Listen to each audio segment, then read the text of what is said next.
Radio Ikem 20 tahun inspirasi Inforia Islami bertemankan Pian dan juga Hazam pada waktu ini, dan kita nak terus lagi pengisian Warna Pagi di setengah jam terakhir menerusi siaran Suara Kemanusiaan bersama Islamic Relief Malaysia. Dan tajuk kita hari ini menarik tentang The Ababil's of IRM. Kenapa cerita tentang burung-burung yang menghancurkan tentera Abraha itu? Adakah ceritanya ada mesej yang nak disampaikan? Kita bersama dua orang ikon kemanusiaan Islamic Relief Malaysia pagi ini. Kita nak bersama dengan Dr. Suwinsi dan juga Sister Irma Hasmi. Halo, ¿cómo está? Uy, ¿Cómo está? you're speaking Spanyol. Muy bien, muy bien. Bienvenida. Todo bien, todo bien. ¿Tú? ¿Itu? ¿Todo bien? Todo bien. Yola tu agaknya saya tak tahu apa. Baik-baik kan? Sihat. Okay, Alhamdulillah. balik ke Malaysia. Okey, sebab Dr. Suwinsi dah pun berada di tanah air kita Malaysia. Tanya Dr. Su nampaknya sihat walafiat, dan Irma pun macam tu. Irma, Assalamualaikum Irma. Okey, Mbak. Waalaikumsalam. Ada. Ya, gambarnya tak ada, suaranya ada. Baik, Dr. Suwinsi dan juga Irma. Irma katanya apa, semalam dapat vaksin, hari ni macam kurang sihat sikit. Apa kesan sampingan mungkin? Ya, betul. Antara kesan sampingan dia lah.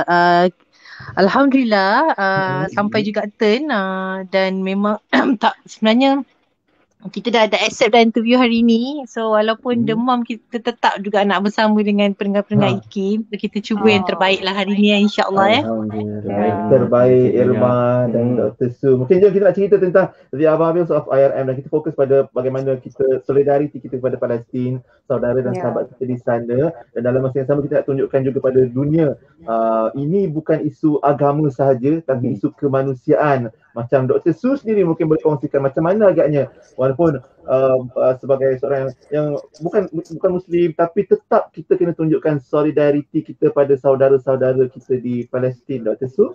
Ya, sebab sebab zaman sekarang kita cakap bila kita buat humanitarian work, puasa kemanusiaan, dan sekarang juga isu-isu yang terlibat yang menggunakan cara peperangan untuk menyelesaikan masalah adalah dilarangkan di segi undang-undang kemanusiaan dan international human rights. Jadi semua ini tak kisah apa pun, peperangan semua ini adalah salah di pandangan semua orang, dan salah di pandangan, sebab kita semua manusia tanpa kira kaum, bangsa, agama. Setiap agama dia ada kebaikan sendiri, dia ada kebebasan untuk beragama semua. Jadi saya sendiri pun, sebab saya banyak saya dapat sekolah Melayu, saya puasa, dan sekarang saya pun work with you all. Saya belajar banyak tentang Islam sebenarnya, dan saya faham bahawa banyak benda-benda yang kita boleh serap daripada nilai-nilai yang murni. Tapi janganlah macam dalam semua umat Islam pun semua cakap dengan saya, peperangan itu adalah dilarangkan sebenarnya. Dan sekarang jika anda tengok pun gambar-gambar kanak-kanak, wanita yang sengsara disebabkan semua peperangan ini sangat membimbangkan, dan juga sangat, itu isu dia jikalau ia terjadi di negara kita. Bayangkanlah impak dia, dan juga jikalau kita tak menyuarakan, jikalau benda itu macam COVID tau. Masa itu macam kita cakap, okey, bukan masalah negara kita. Tengok seluruh dunia dah. Benda-benda sekarang dia jadi viral sangat senang. Jadi kenapa you tengok kan kat Amerika Syarikat, kat Europe, kat banyak tempat pun mereka stand up for semua isu ini. Bukan mereka nak usik konflik dia, tapi hentikan peperangan dan hentikan, it's not fair. Sebab semua benda kita cakap pun semua tak adil bagi suasana tersebut, dan juga banyak yang jikalau kita nak selesaikan dengan cara peperangan, satu lawan situ, satu lawan, benda itu tak akan jadi semua. Dan zaman sekarang zaman globalisasi dan zaman 4.0 industri yang baru, kita nak benda-benda supaya jadi lebih moden dan bukan ke belakang. Jadi sebagai seorang yang, saya bukan Muslim tapi saya pun praktis banyak cara-cara bagaimana Muslim puasa ke, ataupun cara-cara untuk semua lemah lembut, dan juga kita cakap bahawa semua ini ada mereka mempertahankan sesuatu pasti setiap agama, tapi jangan keterlaluan juga. So banyak benda ini jika pergi peperangan untuk menyerang, itu sebenarnya niat manusia dah. Kan, bukan niat Tuhan dah.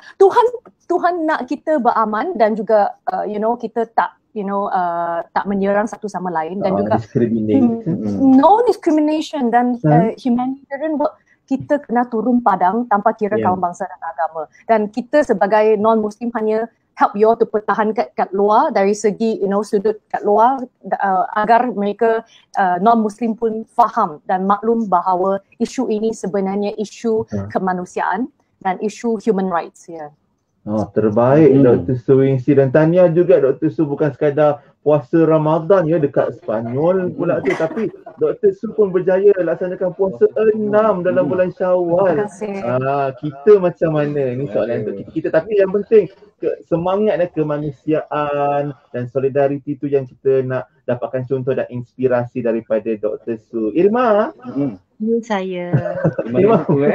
Mungkin Irma sebagai ibu, lepas tu sebagai salah seorang sukarelawan dan juga ikon kemanusiaan di Islamic Relief Malaysia. Bagaimana pula Irma lihat penderitaan, tekanan, diskriminasi yang dikenakan atas saudara-saudara kita di Palestin itu?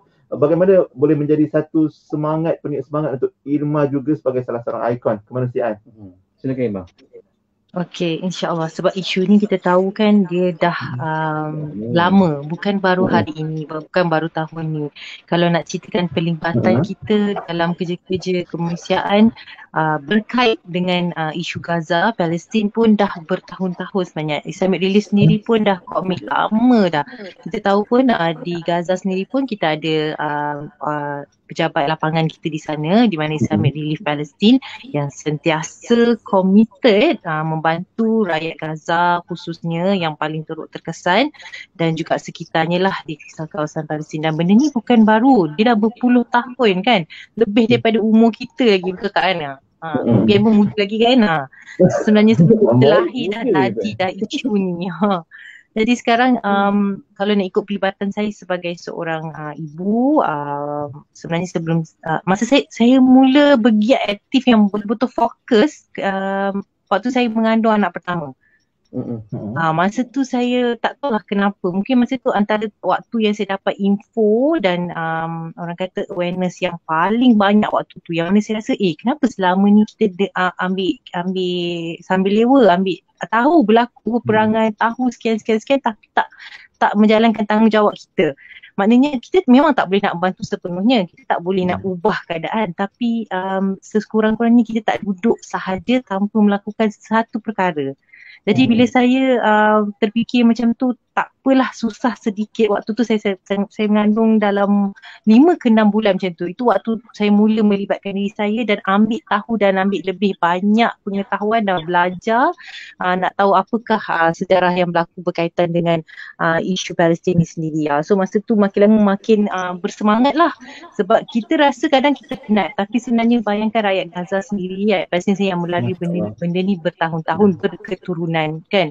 Jadi mereka tak pernah mengalah, malah mereka sentiasa bangkit, sentiasa berusaha, sentiasa memberitahu generasi muda mereka untuk sentiasa bersemangat. Jadi kenapa kita yang memang ada berkait rapat sejarah kita bersama dengan tanah Palestin itu sendiri, kita nak duduk saja-saja je dan tak melakukan apa-apa. Jadi saya rasa benda itu satu tanggungjawab besar buat kita.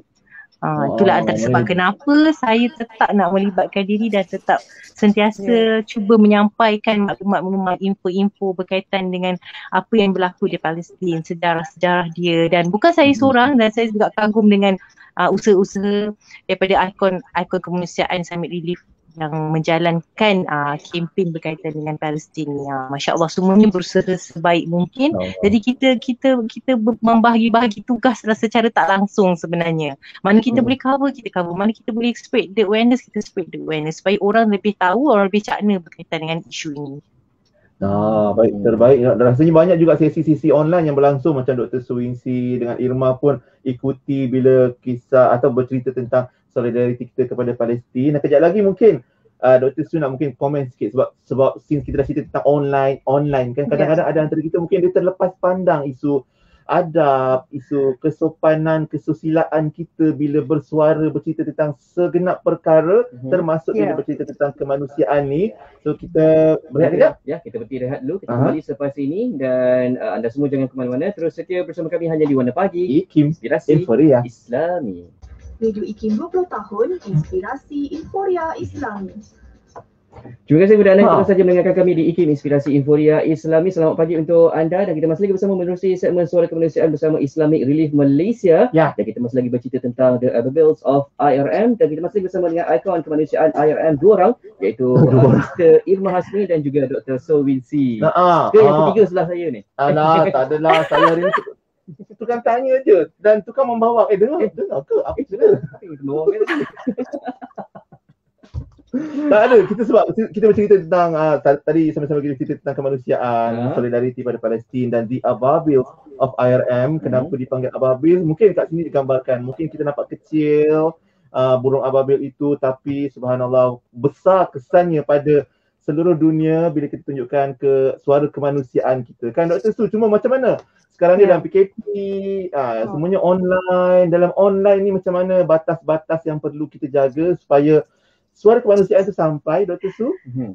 Ya, sebab sekarang kan benda-benda online kan, apa saja akan jadi viral dan kadang-kadang sebab jikalau benda anda komen online semua anda tak sama dengan jikalau kita bertemu satu sama lain dan kita faham bahawa banyak benda mungkin ada isi tersirat ke ataupun ayat dalam ayat ke, sebab orang Asian kita tak sama dengan orang barat. Jadi benda-benda pun kadang-kadang yang kita posting semua mungkin akan memberi kesan kepada ramai orang dan benda-benda akan jadi viral disebabkan benda yang kecil. Jadi berhati-hati dan juga sekarang pun banyak benda-benda yang scam online sebab semua orang sekarang susah tapi memang online ada banyak scam ataupun benda-benda yang hacker semua ini, jadi kena berhati-hati juga. Dan suara kemanusiaan ini juga kita kenalah bersuara dan juga daripada sudut yang positif, bukan kita galakkan peperangan tapi kita galakkan agar isu itu akan diselesaikan dan juga memberikan perhatian dan sokongan kepada golongan yang terkesan terhadap isu-isu tertentu.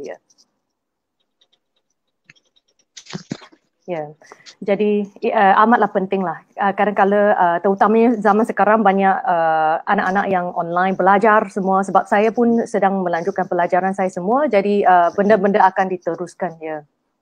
Ya, baik.